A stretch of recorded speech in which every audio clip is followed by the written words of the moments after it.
हाय nurses. आज हम discuss करेंगे about nutritional planning for patients.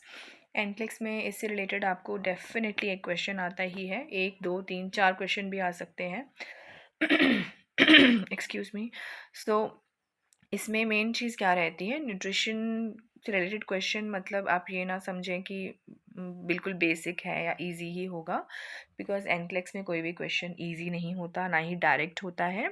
तो इसमें मेनली फोकस इस पे रहता है कि अगर पेशेंट को कुछ पर्टिकुलर डिजीज़ है और उसे कोई भी टाइप ऑफ डाइट प्रिस्क्राइब्ड है, तो आपसे ये नहीं पूछेंगे कि इसको हाई प्रोटीन डाइट चाहिए या लो प्रोटीन चाहिए या जो भी, बट उसमें पर्टिकुलर फूड आइटम पेशेंट को आप क्या दोगे, वो क्वेश्चंस आते हैं। तो उसमें यूजुअली नर्सेस को प्रॉब्लम होती है क्वेश्चन सॉल्व करने में, क्योंकि world wide different types of food items use होती हैं, right. And because NCLEX is an international exam, तो फूड आइटम से अवेयरनेस नहीं होती, इसलिए मैंने ये एक प्रेजेंटेशन बनाई है। आप इसको सेव कर लेना, क्योंकि इसमें सारी ही फूड आइटम्स हमने इंक्लूड की हैं जो एक पर्टिकुलर डिजीज़ कंडीशन की फॉर्म में भी आपको पूछा जा सकता है कि इस डिज़ीज़ में कौन से फूड आइटम्स आप दे सकते हो, या फिर कभी कभी पूछ सकते हैं कि इस पर्टिकुलर डिजीज़ में ये वाली डाइट है तो कौन सी आप फूड आइटम्स दे सकते हो। सो क्वेश्चंस इस तरह से रहते हैं कि 4 चॉइसेस में से आप चूज़ करोगे कि कौन सा मील पेशेंट को आप दोगे अगर ये डिजीज़ है या फिर ये डाइट प्रिस्क्राइब्ड है, या फिर patient with a particular condition is being discharged और आप उसे हेल्थ एजुकेशन करो, तो कौन सी हेल्थ एजुकेशन सही है according to the which is being given by the nurse.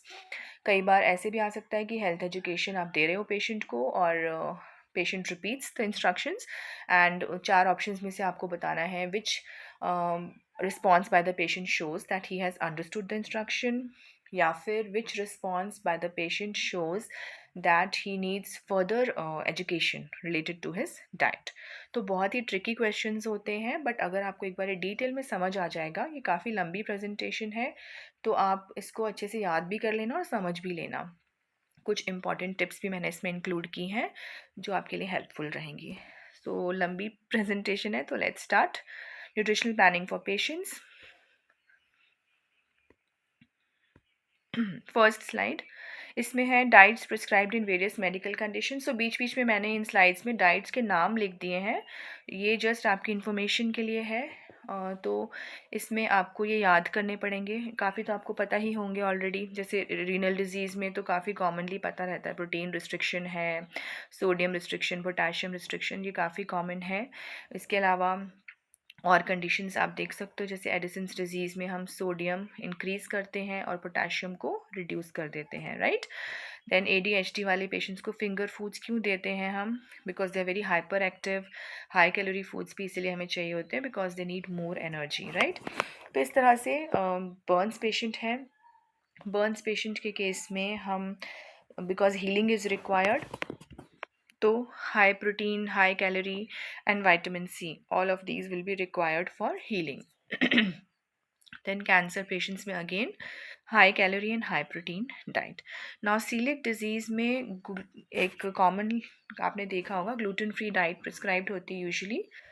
उसमें आपको ये निमोनिक याद रखना है, no bro which is no food items made from, और डायरेक्ट फॉर्म में भी barley, rye, oat and wheat, ये डायरेक्ट फॉर्म में भी नहीं देना है और ना ही किसी इनडायरेक्ट प्रिपेयर्ड फॉर्म में।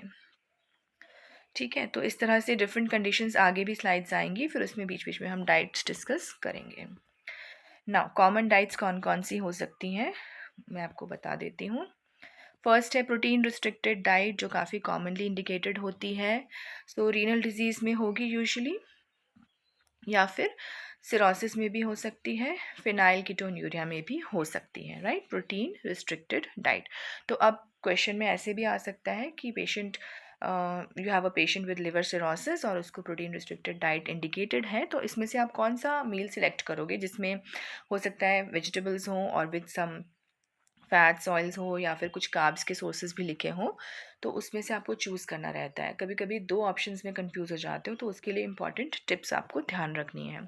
तो अगर प्रोटीन रिस्ट्रिक्टेड है तो आप क्या क्या दे सकते हो, सब कुछ डिटेल में यहाँ पे समझाने वाला नहीं है, आपको याद करना है, तो इन स्लाइड्स को आप सेव कर सकते हो। कार्बोहाइड्रेट्स में आप देख लो कौन कौन से सोर्सेज हैं, मैंने यहाँ पे डाल दिए हैं, तो आपको ये याद करने हैं। जो इम्पॉर्टेंट चीज़ें होंगी कुछ समझने वाला या टिप्स वो मैं आपको एक्सप्लेन कर दूंगी, राइट। सो कार्बोहाइड्रेट्स के सोर्सेज जो आप पेशेंट को दे सकते हो इन प्रोटीन रिस्ट्रिक्टेड डाइट, वो यहाँ पे हैं।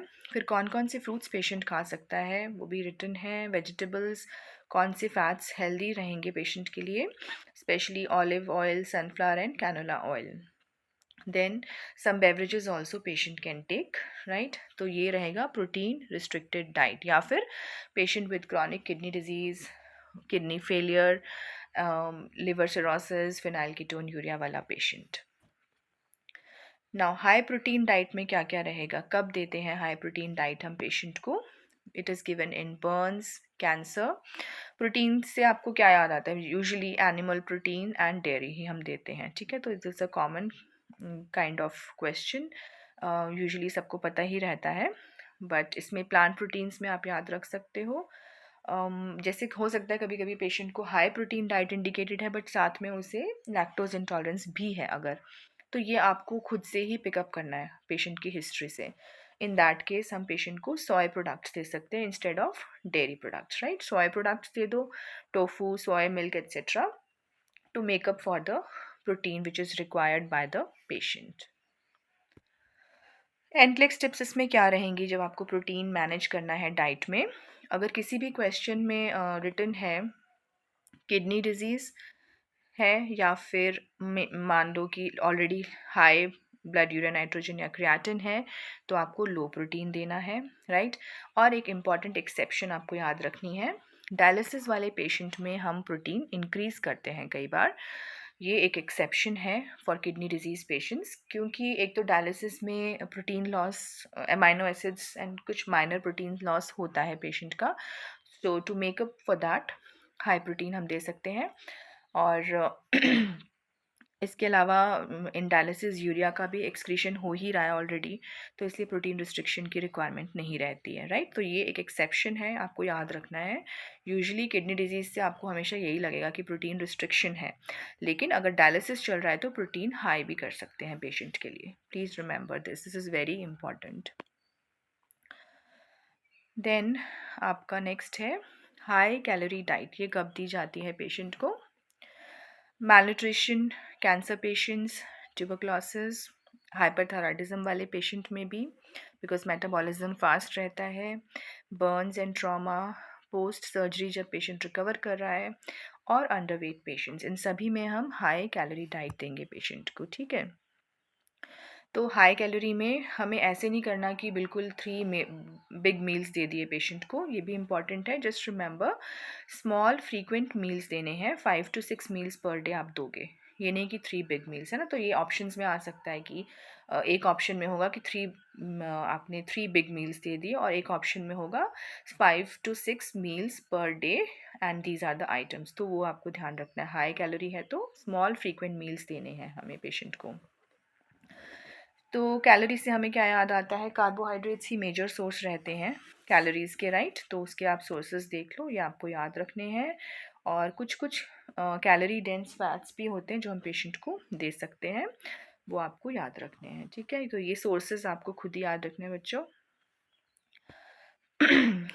फिर डेयरी प्रोडक्ट्स हैं, नट्स एंड सीड्स में आप क्या क्या दे सकते हो, and high calorie add ons. या एड ऑन्स के लिए मैं कहूँगी कि ये ज़रूर याद रखना आप, कई बार हाई कैलोरी मील्स जैसे ऑप्शंस में होंगे ना, एंड में जैम सिरप्स ऐसे ऐड होते हैं, क्योंकि कुछ कंट्रीज़ के फूड हैबिट्स जो हैं उसमें ये लोग यूजुअली लेते हैं, हनी हो गया, जैम सिरप्स, तो जो हम कॉमनली इंडियंस नहीं लेते बट यहाँ पे कॉमन रहता है। तो वो भी आपको ये नहीं सोचना कि हमें हाई कैलोरी देना है, इनसे तो कुछ नहीं मिलेगा पेशेंट को, तो ऐसा नहीं है। हाई कैलोरी एड ऑन्स हैं ये, these can be given, right. ये भी इम्पॉर्टेंट है, याद रखना।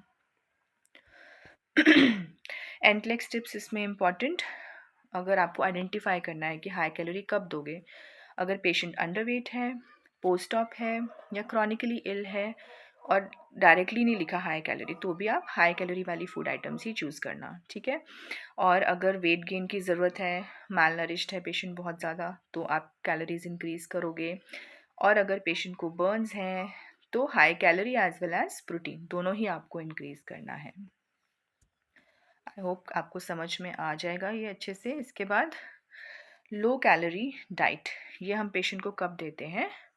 डायबिटीज़ याद रखना, हाइपरटेंशन, ओबेसिटी तो है ही, कार्डियोवैस्कुलर डिजीज़, ठीक है। तो लो कैलोरी वाले फूड्स कौन कौन से हैं, सारे इसमें इंडिकेटेड हैं, ये आपको याद करने पड़ेंगे, ठीक है। बट याद रखना कब देते हैं इनको हम। और एनक्लेक्स टिप्स क्या रहेंगे, अगर पेशेंट को ओबेसिटी है, लाइफस्टाइल डिजीज़ है, यानी डायबिटीज़, हाइपरटेंशन, तो आपको अपने आप से ही सोचना है कि लो कैलोरी वाले ही फूड्स होंगे। हो सकता है डायरेक्टली लो कैलोरी ना लिखा हो, राइट। वेट रिडक्शन लिखा है तो भी लो कैलोरी। तो इसमें ध्यान रखना है कि लो कैलोरी डजेंट मीन कि बिल्कुल ही कैलोरीज नहीं देनी है या स्टार्व कर देना है पेशेंट को। You have to avoid crash dieting, और ये पेशेंट को हेल्थ एजुकेशन में भी बताना है। सस्टेनेबल बैलेंस्ड इनटेक के लिए पेशेंट को एजुकेट करना है, नॉट कि क्रैश डाइटिंग करना स्टार्ट कर दे पेशेंट, राइट। फिर आता है फ्लूइड रिस्ट्रिक्टेड या कंट्रोल डाइट, जो कि ऑब्वियसली सबसे ज़्यादा होती है रीनल डिजीज़ेज़ और हार्ट डिजीज़ेज़ में। इसके अलावा लिवर सिरोसिस में भी होता है, और कभी कभी हाइपोनेट्रीमिया है पेशेंट को, तब भी हम फ्लूइड कंट्रोल या रिस्ट्रिक्टेड डाइट देते हैं, क्योंकि अगर फ्लूइड ज़्यादा होगा तो और हाइपोनेट्रीमिया हो सकता है पेशेंट को, राइट। तो अगर हमें फ्लूइड रिस्ट्रिक्शन करना है तो आपको ये समझना ज़रूरी है कि हम लिमिटेड अमाउंट में फ्लूइड्स दे रहे हैं पेशेंट को, तो कौन कौन से फ्लूइड्स हम दे सकते हैं ताकि वो डिहाइड्रेट भी ना हो। तो ऑब्वियस लिक्विड्स तो आपको पता ही रहते हैं, water, T, coffee, milk, juice and soft drinks.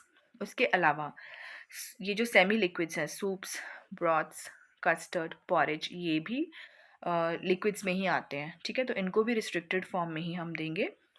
Then ये बहुत इंपॉर्टेंट है, काफ़ी बार ऐसा आता है कि फ्लूइड रिस्ट्रिक्टेड डाइट है तो बच्चे सोचते हैं कि आइसक्रीम, जेलेटिन तो दे ही सकते हैं। नहीं, ये नहीं, ये भी रिस्ट्रिक्टेड आइटम्स में आएंगे, because these are foods which melt at room temperature ना, तो ये भी फ्लूइड कंटेंट को ऐड करेंगे बॉडी में, ठीक है। तो ये इंपॉर्टेंट है, ये आप प्लीज़ याद रखना। देन कौन कौन से फ्लूइड्स ले सकता है पेशेंट अगर फ्लूइड रिस्ट्रिक्शन पे है, तो सॉलिड फूड्स जो देख लेना, इसमें आइटम्स कॉमन ही हैं, कुछ डिफ़िकल्ट नहीं है, आपको बस याद रखना है। लो वाटर वाले वेजिटेबल्स जो हैं, जैसे cabbage, carrot, beans and peas हो गए, और फ्रूट्स कौन कौन से हैं जिनमें लो वाटर कंटेंट रहता है, ये आपको याद रखने हैं बच्चों, ठीक है। And then high fluid content जो बिल्कुल ही लिमिट करने हैं फूड्स, ये तो कुछ ऑब्वियस से भी हैं। वाटरमेलन में, वेस्टमेलन में सबको पता ही है, बहुत हाई वाटर कंटेंट रहता है। देन ऑरेंजेस हो गए, then soups, gravies and thin dals, ये सब अवॉइड करना है। एनक्लेक्स टिप्स इसमें, अगर फ्लूइड रिस्ट्रिक्शन है पेशेंट को, तो फ्लूइड रिस्ट्रिक्शन वर्ड पे आपको फोकस करना है। काउंट एवरीथिंग लिक्विड, जैसे कि मैंने बताया आइस क्यूब्स, जेलीज, पॉरेज, ये सब लिक्विड में ही काउंट होगा, ठीक है। अगर पेशेंट को CHF या किडनी डिजीज़ है तो रिस्ट्रिक्शन ऑफ फ्लूइड होना ही है, याद रखना इसे। एंड ट्रिक क्वेश्चन ऑलरेडी मैंने मेंशन कर दिया, आइसक्रीम, जेलेटिन को भी फ्लूइड ही काउंट किया जाता है, राइट। और दूसरा, आप पेशेंट को क्या एजुकेशन दे सकते हो ना, ये भी कभी कभी क्वेश्चन आते हैं। तो जैसे पेशेंट थर्स्ट कंट्रोल नहीं कर पा रहा है, फ्लूइड रिस्ट्रिक्शन इंडिकेटेड है पेशेंट को, तो वो क्या कर सकता है, he can take small cups to control intake, ताकि थ्रू आउट द डे थोड़ा थोड़ा लिक्विड वो लेता रहे। Sip fluids throughout the day, एक साथ जैसे आधा ग्लास या फुल ग्लास ऑफ वाटर ना ले, सिप्स ले सकता है। And ice chips count as fluid, and rinse mouth without swallowing, chew gum और suck on lemon, ये कुछ रेमेडीज़ होती है जिससे पेशेंट को थोड़ा सा रिलीफ प्रोवाइड होता है, क्योंकि फ्लूइड रिस्ट्रिक्शन कर रहा है, ड्राई माउथ हो सकता है। तो these are certain interventions which can help अगर ड्राई माउथ है पेशेंट को, राइट। तो ये भी बहुत इंपॉर्टेंट है, एनक्लेक्स में आते हैं इससे related questions. Then sodium restricted या कंट्रोल डाइट जो होती है, सो वी नो कॉमनली कहाँ कहाँ इंडिकेटेड रहती है, hypertension, heart disease, renal disease, है ना, कॉमन है काफ़ी सोडियम रिस्ट्रिक्शन। तो कौन कौन से फूड्स अवॉइड करेंगे पेशेंट अगर उनको सोडियम रिस्ट्रिक्टेड है, ये तो काफ़ी कॉमन है, तो याद ही रहना चाहिए आपको। इसमें major catch point is processed and packaged foods, ये अवॉइड करना है, ठीक है। डायरेक्टली नहीं लिखा है सोडियम कंटेंट, तो प्रोसेस्ड वर्ड या पैकेज्ड वर्ड मतलब हाई सोडियम ही है, ठीक है।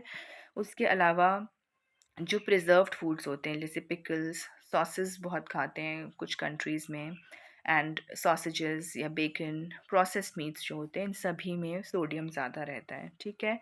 और अगर आपको लगता है कि मान लो किसी ऑप्शन में डेयरी प्रोडक्ट्स लिखे हैं, तो ऐसा नहीं सोचना एकदम से कि डेयरी में तो कहाँ सॉल्ट होगा। कुछ डेयरी फूड आइटम्स हैं जिनमें सॉल्ट कंटेंट हाई रहेगा, जैसे चीज़ हो गया, सॉल्टेड बटर है ना, इनको अवॉइड करेंगे हम। देन कुछ फूड्स ऐसे जो मॉडरेशन में खा सकते हैं ये पेशेंट्स। कुछ ब्रेड्स हो सकती हैं जिनमें हाई सोडियम हो, हिडन सोडियम फॉर्म हो सकता है, and baking soda containing foods, इनको भी अवॉइड करने की कोशिश करनी है, right. So basic tip patient को रहेगी, अगर सोडियम रिस्ट्रिक्टेड डाइट है, that they should always choose fresh and unprocessed foods, उनमें कम ही होगा sodium, right. And read food labels carefully. ये दोनों इम्पॉर्टेंट टिप्स रहेंगी पेशेंट के लिए। इम्पॉर्टेंट टीचिंग हम क्या दे सकते हैं कि अगर जैसे सोडियम रिस्ट्रिक्टेड है तो पेशेंट को जैसे होता है कि एपेटाइजिंग नहीं लगता खाना, कैसे खाएगा पेशेंट, तो उसके लिए फ्लेवर ऑल्टरनेटिव्स यूज़ कर सकता है to enhance the taste of the food, because salt restricted है। तो instead of salt he can use lemon juice, herbs, spices, garlic और जिंजर, ताकि वो धीरे धीरे सोडियम रिस्ट्रिक्शन को टॉलरेट कर पाए और ये ना हो कि उसकी डाइट ही पूरी ऑल्टर हो जाए और उसकी न्यूट्रिशन में प्रॉब्लम आ जाए। एनक्लेक्स टिप्स कहाँ रहेंगे कि लो सोडियम इंडिकेटेड है, सॉरी ये स्लाइड पीछे चली गई। लो सोडियम इंडिकेटेड है तो नो प्रोसेस्ड फूड या पैकेज्ड फूड, ठीक है। और अगर पेशेंट को CHF हाइपरटेंशन है तो सोडियम रिस्ट्रिक्ट होना ही है। Then patient should watch for healthy foods which are actually high in sodium, जैसे कि सूप लग सकता है पेशेंट को कि वो तो हेल्दी है, but if it is a canned soup तो उसमें हाई सोडियम रहेगा। सो दैट इज़ वाई हमारा मेन टीचिंग पेशेंट को यही रहता है कि जितना आप फ्रेश अनप्रोसेस्ड फूड लोगे वही आपके लिए बेस्ट है if you are on sodium restriction. फिर इंक्रीज्ड सोडियम डाइट भी प्रिस्क्राइब्ड रहती कभी कभी कुछ कंडीशंस में, जैसे hyponatremia, Addison's disease, excessive sweating हो रही है एथलीट्स के केस में, हॉट क्लाइमेट में रहता है पेशेंट, तो उसमें पेशेंट की सोडियम कंटेंट हम इंक्रीज़ करते हैं। वॉमिटिंग, डायरिया बहुत ज़्यादा टाइम से चल रहा है because of some disease condition है ना, तो उसमें होगा increase sodium. Then sometimes to prevent complications like neurological symptoms, right. तो इसमें टेबल सॉल्ट ऐड करने को बताएंगे, and baking soda, baking powder जो हमने अवॉइड किया था सोडियम रिस्ट्रिक्शन में, वो इंक्रीज़ कर देंगे, ठीक है। देन वही चीज़ें जो हम अवॉइड कर रहे थे वो इसमें इंक्रीज़ हो जाएंगी, ठीक है। तो सिमिलर ही हैं food items, you can just have a look later on, इसको सेव कर लेना आप। साइंस ऑफ हाइपोनेट्रीमिया, ये इम्पॉर्टेंट है, आपको कैसे आइडेंटिफाई करना है, ठीक है। हेडेक, सॉरी इसमें आ जाएगा आपका साइंस ऑफ हाइपोनेट्रीमिया में headache, confusion, muscle cramps, seizures बहुत सिवियर केस में, ठीक। और की फ्रेज आपको याद रखना है, कभी भी जैसे लैब वैल्यूज़ दी हैं लो सोडियम इंडिकेटेड है तो आपको हाई सोडियम डाइट देनी है। अलॉन्ग विद दैट ये साइंस ऑफ हाइपोनेट्रीमिया के लिए आप पेशेंट को असेस कर सकते हो। एडिसन्स डिजीज़ में सोडियम लॉस होता है तो इंक्रीज सोडियम, ये इस तरह से आप याद रख सकते हो। देन पेशेंट्स विद CHF और kidney disease should not receive high sodium, ये टिपिकली आपको याद रखना है। Then sometimes patient is prescribe potassium restriction, वो भी ऑलमोस्ट सिमिलर कंडीशंस हैं, acute and chronic kidney disease तो है ही, उसके अलावा हाइपरकैलीमिया है, या फिर पेशेंट अगर कोई पोटेशियम रिटेनिंग मेडिकेशंस ले रहा है, जैसे कुछ patients potassium sparing diuretics for example spironolactone ले रहा है ना, तो उस केस में आपको डाइट में पोटेशियम को रिस्ट्रिक्ट करना पड़ता है। तो रिस्ट्रिक्ट कैसे करोगे, कौन कौन से फूड्स अवॉइड करेंगे हम, उसमें मैंने आपको ये ऑप्शंस दे दी हैं, ये आपको याद रखनी है बच्चों, ठीक है। एक बार अच्छे से इनको याद कर लेना। फिर लो पोटेशियम फूड जो वो खा सकते हैं अगर पोटेशियम रिस्ट्रिक्शन है, वो भी इसमें दे दिया है, वो आपको प्लीज़ याद कर लेना। आई नो बहुत सारी फूड आइटम्स हैं याद करने के लिए, बट आप डेली जैसे कुछ एक पर्टिकुलर न्यूट्रिएंट चूज़ कर लो कि आज हमें पोटेशियम रिच और पोटेशियम लो फूड्स जो हैं वो याद करने, तो आपको हो जाएगा याद, ठीक है। तो डेली एक न्यूट्रिएंट से रिलेटेड फूड आइटम्स आप याद कर लो, इट्स वेरी इंपॉर्टेंट, इसके क्वेश्चन आते ही आते हैं, ठीक है। और एंटलेक्स टिप इसमें क्या रहेगी, की फ्रेज़ आपका है रीनल फेलियर और हाई पोटेशियम है तो पोटेशियम रिस्ट्रिक्ट होगा। और सबसे ज़्यादा हाई पोटेशियम किस में होता है, बनाना, पोटैटोज़ मैं पहले बोलूँगी, फिर ऑरेंज, इन तीनों में सबसे ज़्यादा हाई पोटेशियम है, ठीक है। एंड वी शुड अगर पेशेंट को पोटेशियम रिस्ट्रिक्टेड डाइट है, we should also watch out for salt substitutes because they are often potassium based, ठीक है।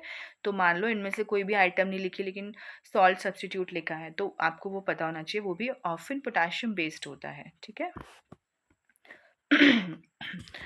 After potassium we come on to phosphorus restricted diet. ये भी रीनल फेलियर में हो सकती है या फिर हाइपर फॉस्फेटीमिया में हो सकती है, ठीक है। तो इसमें आपका एक बेसिक कॉन्सेप्ट आपका क्लियर होना चाहिए कि फॉस्फोरस एंड कैल्शियम लेवल्स की जो कोरिलेशन है ना, वो आपको पता होना चाहिए।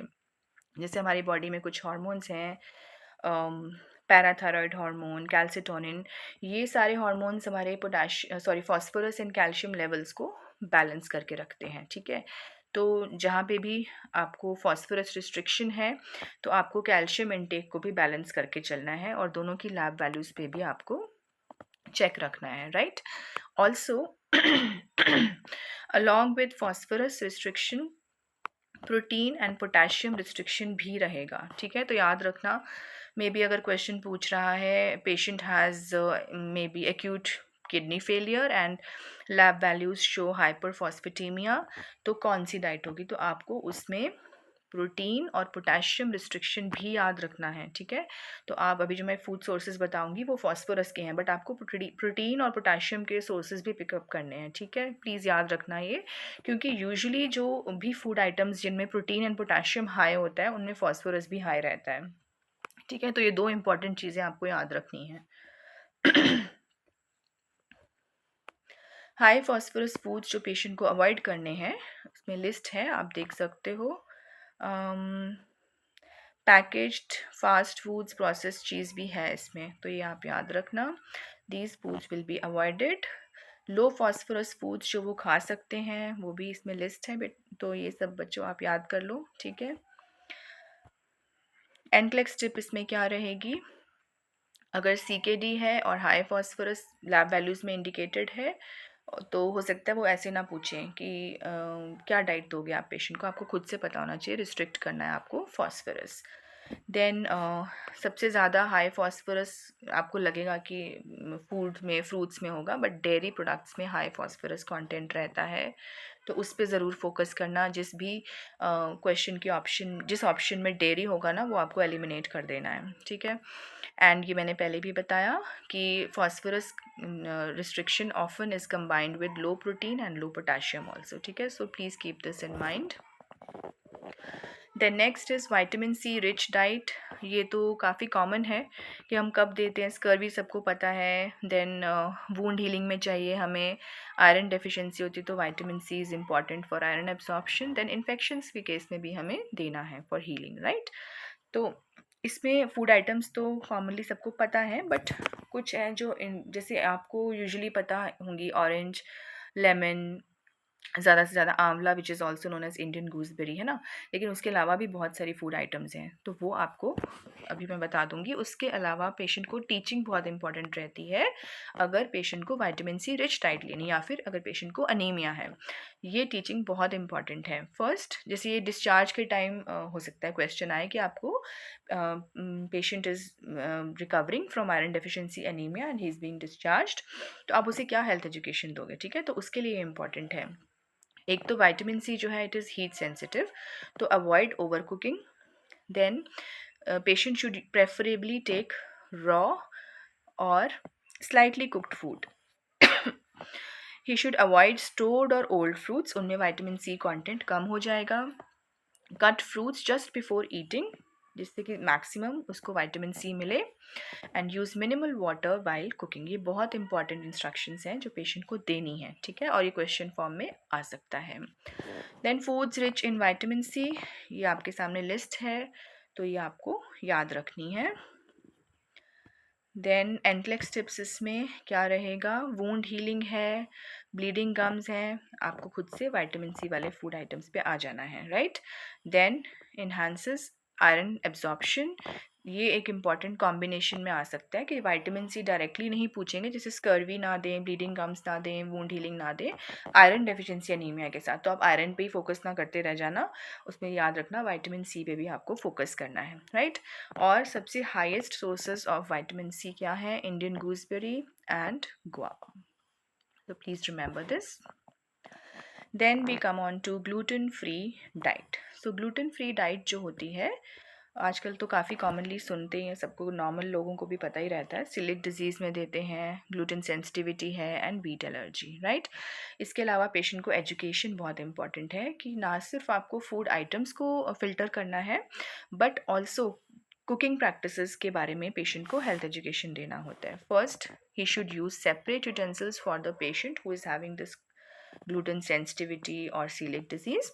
कुकिंग सर्फेसेस भी सेपरेट होने चाहिए या फिर प्रॉपरली क्लीन्ड होने चाहिए।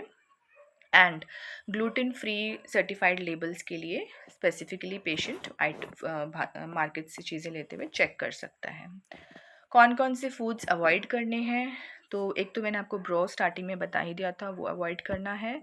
उसके अलावा कभी कभी ऐसे फूड आइटम्स आएंगे जिसमें आपको लगेगा, जैसे कभी कभी हमारे माइंड में रहता है ना कि ग्लूटेन किस में है, वीट में, बार्ले, राय, बट इसके अलावा भी बहुत सारी चीज़ें होती हैं जिनमें ग्लूटेन हो सकता है, जो यूजुअली और कंट्रीज़ के लोग ज़्यादा खाते हैं। जैसे मैंने पहले बताया, सॉसेस हो गई, gravies, soups, because soups are usually thickened with flour, right. तो ये सब भी अवॉइड करना है। कौन कौन से फूड आइटम्स खा सकते हैं पेशेंट्स जिन्हें ग्लूटेन फ्री डाइट लेनी है, उसकी लिस्ट है यहाँ पे। ये बच्चों आपको याद करना है अपने आप से।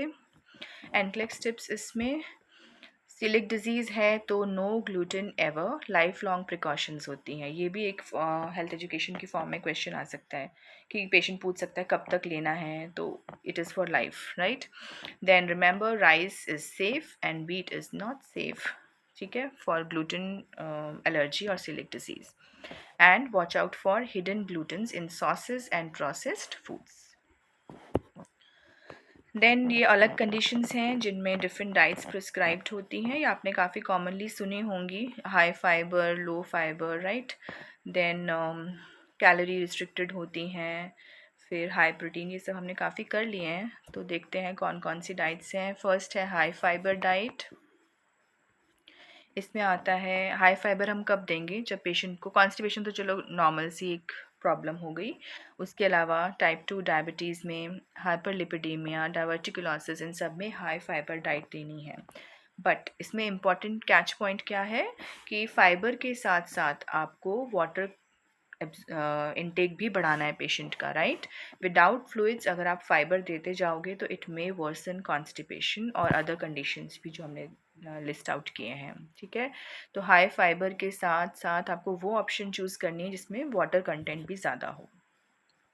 कौन कौन से फूड्स रिच हैं फाइबर में, वो मैंने यहाँ पे इंडिकेट कर दिया है। यूजुअली पीलिंग्स या स्किन के साथ फ्रूट्स एंड वेजिटेबल्स को खाना प्रेफर किया जाएगा इसमें। और लो इन फाइबर फूड्स जो हमें अवॉइड करने हैं वो भी मैंने यहाँ पे लिस्ट आउट कर दिए, ठीक है। Then when to avoid high fibre, intestinal obstruction है तब अवॉइड करना है, एक्यूट डायरिया में और पोस्ट बाउल सर्जरी में इनिशियली हम लो फाइबर डाइट देते हैं, उसके बाद हम इंक्रीज़ कर सकते हैं। ये इंपॉर्टेंट पॉइंट है, आपको याद रखना है। लो फाइबर डाइट जो है उसकी इंडिकेशंस क्या है? Diarrhoea, then IBD, diverticulitis, post op condition जैसे मैंने अभी बताया, एंड इंटेस्टिनल ऑब्स्ट्रक्शन। तो मेन वही रहेगा, लो फाइबर है तो स्किन, सीड्स, पील्स रिमूव करके देना है पेशेंट को। Cook food until it is very soft.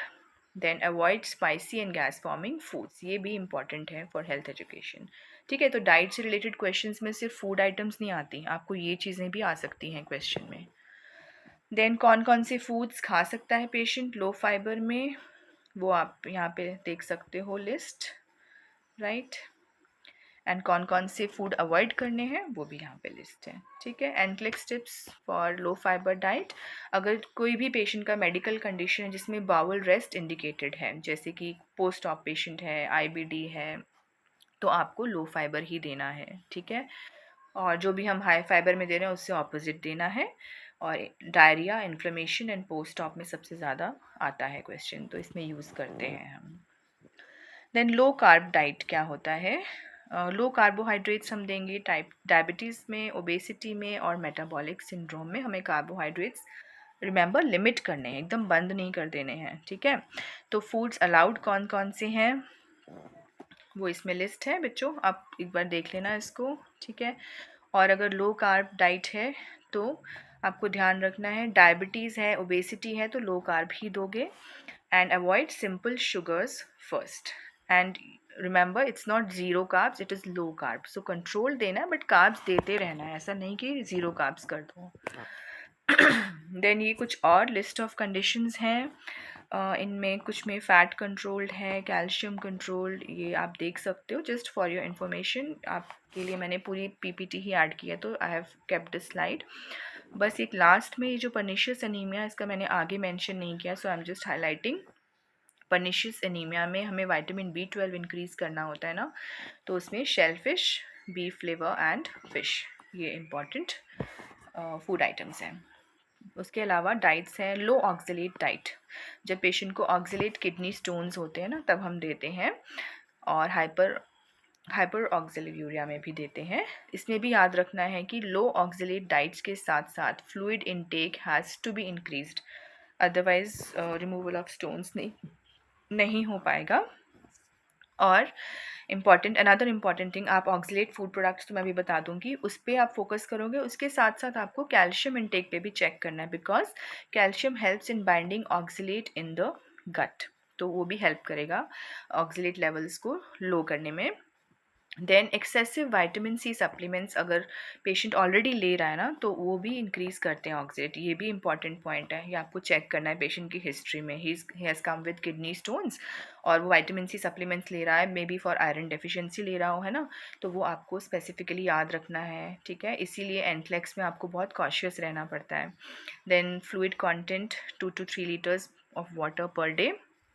And आप कैसे कैल्शियम इंक्लूड कर सकते हो, combine calcium foods with meal, जैसे मील्स आपने सेलेक्ट कर ली लो ऑक्सलेट वाली, उसके साथ कुछ कैल्शियम एक आइटम ऐड कर दो, ठीक है।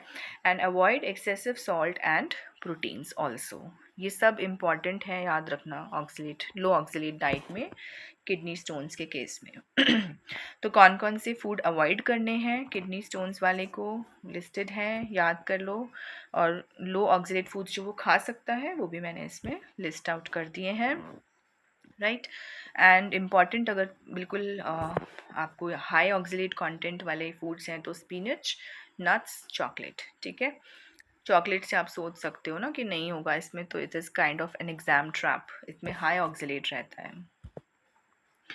Then diets prescribed in other such conditions, या आप एक बार देख लेना इसमें, तो मैं आपको मेन चीज़ें बता देती हूँ। Preferable fluids for sickle cell anaemia, जैसे सिकल सेल एनीमिया में हमें फ्लूइड्स जो हैं एक एडिक्वेट हाइड्रेशन रखना पड़ता है पेशेंट का, to prevent further sickling of RBCs, जिससे कि proper blood flow and oxygen deliver होता रहे, ठीक है। तो रिमेंबर सिकल सेल एनीमिया की कोई भी डाइट हो, hydration is very important in sickle cell anaemia. उसके अलावा सिकल सेल एनीमिया में पेशेंट को फीवर, इन्फेक्शन या हॉट वेदर कंडीशंस हैं, उस टाइम स्पेसिफिकली बोलना है कि आपको फ्लूइड्स इंक्रीज़ करने हैं, जैसे ही सिकल सेल एनीमिया वाले पेशेंट के फ्लूइड लेवल्स कम होते हैं और वर्सन हो सकता है पेशेंट का कंडीशन, ठीक है। तो कौन कौन से फ्लूइड्स हम प्रिस्क्राइब कर सकते हैं, ऐसे नहीं ना कि कुछ भी फ्लूइड ले लेगा पेशेंट, राइट।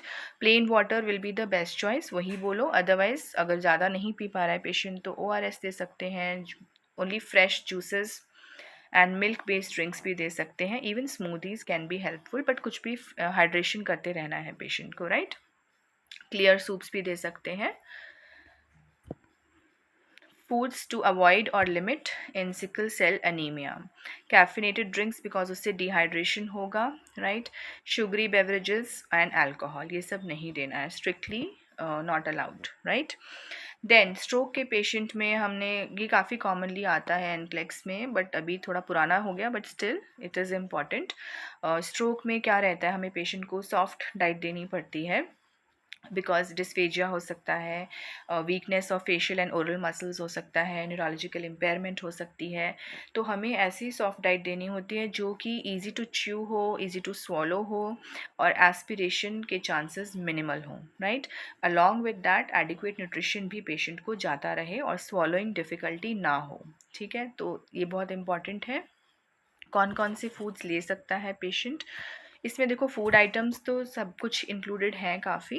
आपको ध्यान क्या रखना है स्ट्रोक के पेशेंट के लिए, जो फूड है सॉफ्ट होना चाहिए, वेल कुक्ड होना चाहिए। मैश्ड दे सकते हो आप पेशेंट को, अगर एग्स भी दे रहे हो तो स्क्रैम्बल्ड, ठीक है। मिंस्ड मीट होगा, फिश दे रहे हो तो बोनलेस होनी चाहिए, दाल भी दे रहे हैं तो वेल कुक्ड एंड मैश्ड होनी चाहिए, राइट।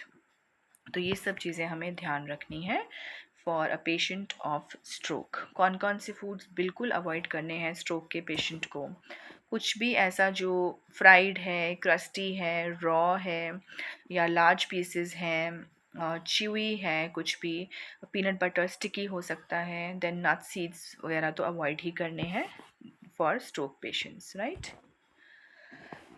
एस्पिरेशन प्रिकॉशंस क्या लेनी है स्ट्रोक पेशेंट्स के लिए along with this food alterations. Sit upright during feeding, feed slowly, small bites देनी है, and then check for coughing और चोकिंग तो नहीं हो रही कोई बीच में, आपको अलर्ट रहना है while feeding the patient. And अगर हॉस्पिटल सेटिंग की बात करें तो वहाँ पे suction equipment should be ready if you have started feeding any stroke patient, right. तो ये हमारी लास्ट स्लाइड थी। So this was the end and I hope आपको काफ़ी क्लियर हो गया होगा। ये मत सोचना बच्चों कि ये बहुत इजी टॉपिक है, इसमें बहुत सारी फूड आइटम्स हैं। तो मैंने I have tried my best to include plenty of food items, हर ऑप्शन में मैंने इंक्लूड किया है। अलॉन्ग विद दैट जो एनक्लेक्स टिप्स हैं उनको याद रखना और स्पेसिफिक इंस्ट्रक्शंस जो आपको जिनके लिए कॉशियस रहना है, जो आप एनक्लेक्स एग्ज़ाम में पॉइंट्स कैच कर सकते हो, वो प्लीज़ अच्छे से रिव्यू कर लेना। So keep following my channel and keep studying. Bye bye.